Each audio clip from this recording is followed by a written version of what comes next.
Pengen punya motor yang irit, tenaganya lumayan. Motor ini bisa mengalahkan ZX25R. Kalau pakai deketin cewek, motor ini juga bisa. Karena mempunyai tampilan yang gak kalah keren daripada motor sekarang. Akhirnya Pak Agus membantu cewek tersebut. Walaupun usianya sudah tua, tapi tenaganya masih jos. Rupanya masih estetik. Kemanapun kamu membawa motor ini, dia nggak pernah rewel. Dia sanggup membawamu kemanapun kamu pergi. Mau ke Jepang, kamu bisa memakai motor ini. Mau ke Swiss, kamu bisa memakai motor ini. Apalagi kalau kamu pergi ke rumah calon mertuamu, kamu bisa pakai motor ini. Karena ketika calon mertuamu melihat motor ini, jiwa mudanya meronta-ronta. Pastinya ia sangat bahagia. Pasti deh kalau menggunakan motor ini, kamu pasti direstui bersama anaknya. Oh iya, seperti kataku, motor ini bisa ngalahin motor ZX25R. Kalau ZX25R-nya diam. Apakah kamu suka dengan motor ZX25R? Kalau aku sih suka, apalagi suaranya. Wah, mantep. Di kampungku ada motor Grand Bulus, ceritanya sangat mulus. Nama pemiliknya adalah Pak Agus. Dia mempunyai istri yang sangat cantik. Pak Agus bercerita kepadaku, dengan menggunakan motor Grand Bulusnya, dia bisa mendapatkan istrinya yang sangat cantik. Bahkan sampai sekarang, dia sudah mempunyai 3 orang anak. Usia pernikahan Pak Agus dengan istrinya itu sangatlah lama. Pak Agus yang mulanya seorang petani, dia habiskan waktunya di ladang. Istrinya setia menunggunya di rumah. Pak Agus yang setiap harinya ditemani oleh Grand Bulusnya. Ketika pergi ke sawah, Grand Bulusnya selalu ikut. Istrinya Pak Agus bernama Bu Lina. Dia seorang ibu rumah tangga yang baik. Pak Agus sering bercerita kepadaku. Ketika ia pakai Grand Bulus, padahal Pak Agus ingin pergi ke sawah. Tapi banyak mata melirik padanya. Apalagi cewek-cewek sering melirik kepada Pak Agus karena menggunakan motor klasik Grand Bulus. Pas waktu pagi, ketika Pak Agus ingin pergi ke sawah menggunakan Grand Bulusnya, dia mampir ke pasar terlebih dahulu. Di perjalanan, Pak Agus bertemu dengan cewek yang sangat cantik. Cewek tersebut lagi menunggu angkot. Karena kalau tidak ketemu angkot, cewek itu bisa telat menuju pekerjaannya. Akhirnya Pak Agus membantu cewek tersebut. Karena Pak Agus menggunakan Grand Bulus, cewek tersebut langsung senyum-senyum dan sangat kegirangan. Pak Agus berkata pada cewek tersebut, "Dek, mau kemana?" Agus bilang, "Ini Pak, mau pergi kerja tapi lagi nunggu angkot dulu. Gak ada angkot soalnya ini. Sudah lama aku nunggu angkot tapi gak ada," bilang cewek itu. "Emang tempat kerjanya di mana?" kata Pak Agus. "Oh, di ujung jalan sana Pak," kata si cewek itu kan. "Oh ya udah, bareng aku aja," bilang Pak Agus. Akhirnya daripada telat kerja, cewek itu naik bersama Pak Agus. Dan di perjalanan, si cewek itu bercerita kepada Pak Agus. Setelah panjang lebar bercerita, dan ia saling bertukar kontak. Setelah selesai mengantarkan cewek tersebut, Pak Agus langsung pergi ke ladangnya.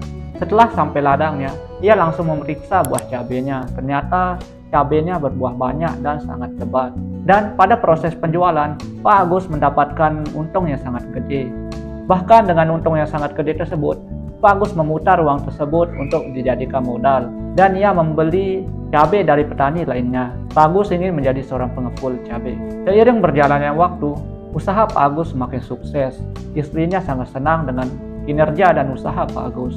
Bahkan ketika kesuksesan Pak Agus menyampai puncaknya, ia masih menggunakan Grand Bulusnya. Terus aku bertanya kepada Pak Agus, "Wah, hebat sekali Pak. Kan Bapak sudah sukses, kenapa tidak beli motor yang lebih bagus lagi?" Aku bilang kan. Ini jawab Pak Agus, "Wah, kamu harus tahu, menggunakan Grand Bulus ini, dari aku mendapatkan istriku hingga usahaku naik, ia selalu menemaniku," kata Pak Agus. Grand Bulus yang digunakan Pak Agus itu Grand Bulus keluaran pertama. Tenaganya tidak usah diragukan lagi, apalagi ketika ditanjakan.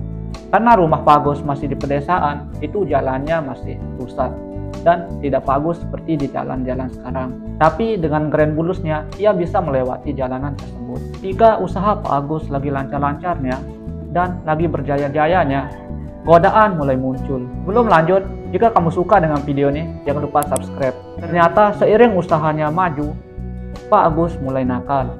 Karena ketika Pak Agus melihat istrinya di rumah, lagi kelelahan beres-beres rumah, ia mulai berpikir, "Aku harus bisa membantu istriku untuk bersih-bersih rumah. Tetapi aku harus menjaga bisnisku," kata Pak Agus. Dan ia kepikiran untuk menghubungi gadis yang ditemuinya ketika di jalan dulu. Terus Pak Agus berkata kepada istrinya, Bu Lina, "Agar ibu tidak capek lagi membersihkan rumah, aku ada kejutan kepada ibu. Apa ibu mau?" Istrinya menjawab, "Wah, apa itu Pak?" Kalau ia bisa mengurangi bebanku di rumah, aku mau. Apa itu? Kata istrinya. Nanti aku cariin pembantu ya Bu, biar bisa bantu-bantu rumah, kata Pak Agus. Oh ya dah, aku setuju, kata istrinya Pak Agus. Wah, Pak Agus senang sekali karena dia bisa setiap hari ketemu dengan cewek yang dijumpainya di jalan waktu itu. Singkat cerita, nama cewek yang dijumpainya di jalan itu namanya Inem. Si Inem ini bekerja di rumah Pak Agus sekarang. Istrinya menjadi heran, kenapa sekarang Pak Agus menjadi senyum-senyum sendiri ketika di rumah. Ternyata ia terpesona sama kecantikannya si Inem, pembantunya. Ketika Pak Agus mengantar istrinya ke pasar, ia memiliki waktu yang sangat banyak dan ia sangat bahagia. Kamu tahulah alur ceritanya. Tapi pas di pasar, bukannya menunggu istrinya, Pak Agus pulang duluan. Ketika istrinya sudah selesai berbelanja, dia mencari-cari Pak Agus. Ternyata udah nggak ada di pasar. Akhirnya istrinya naik angkot untuk pulang ke rumah. Dan ketika pulang di rumah, istrinya hanya melihat si Gren Bulus tanpa Pak Agus. Ternyata istri Pak Agus mulai curiga dan dia mengeluarkan jurus ilmu kanuraganya dan bertanya kepada si Gren. Si Gren yang hanya benda mati saja bisa diajak bicara sama istrinya Pak Agus. Bu Lina berkata kepada si Gren, "Kemana Bapak?" kata Bu Lina. "Oh, nggak tahu Bu," kata si Gren. "Tapi kenapa kamu ada di sini?" kata Bu Lina. "Oh, Pak Agus meninggalkanku di sini Bu," kata si Gren. Dengan penciuman yang tajam, Bu Lina mengendus-endus jok si Gren. Ternyata Pak Agus sudah membonceng perempuan selain dirinya.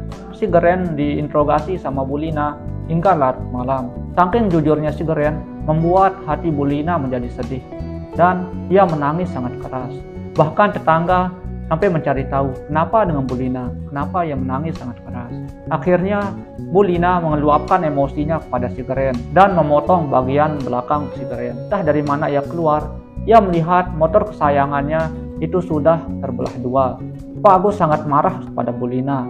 Kenapa motor perjuangannya dari nol dan hingga sukses sekarang bisa Bu Lina hancurkan. Pak Agus yang melihat motornya sudah seperti itu, dia sangat sedih. Melihat Gren Bulusnya tidak lagi mulus. Akhirnya Pak Agus dengan hati yang bersedih, ia pergi ke bengkel. Dan bengkel menyarankan untuk Gren Bulusnya dirubah menjadi motor C70. Akhirnya Pak Agus tidak memiliki lagi Gren Bulus dan sudah berubah menjadi C70. Dan Bu Lina menyarankan agar Pak Agus menggunakan jok 1 agar tidak bisa membonceng orang lain lagi. Akhirnya Pak Agus menuruti kata-kata Bu Lina dan Gren Bulusnya yang mulus sekarang sudah menjadi C70. Tetapi mesin dan performanya masih tangguh. Bahkan motornya sekarang menjadi lebih antik, unik dan lebih klasik dan lebih asik ketika dibawa jalan-jalan. Pak Agus menceritakan kepadaku kenapa Gren Bulusnya bisa berubah menjadi C70. Kalau kamu mempunyai istri yang sangat cantik dan ia sudah berjasa menemanimu dari nol hingga kamu sukses, buatlah dia bahagia. Kalau hatinya terluka, maka bersiaplah. Doa dan sakit hatinya bisa melukaimu, apalagi bisnismu yang lagi naik.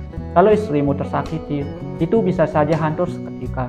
Jadi kamu harus ingat, sayangilah istrimu, karena ia yang telah menemanimu dari kamu merangkai bisnis hingga kamu sukses. Terima kasih telah menonton. See you next video.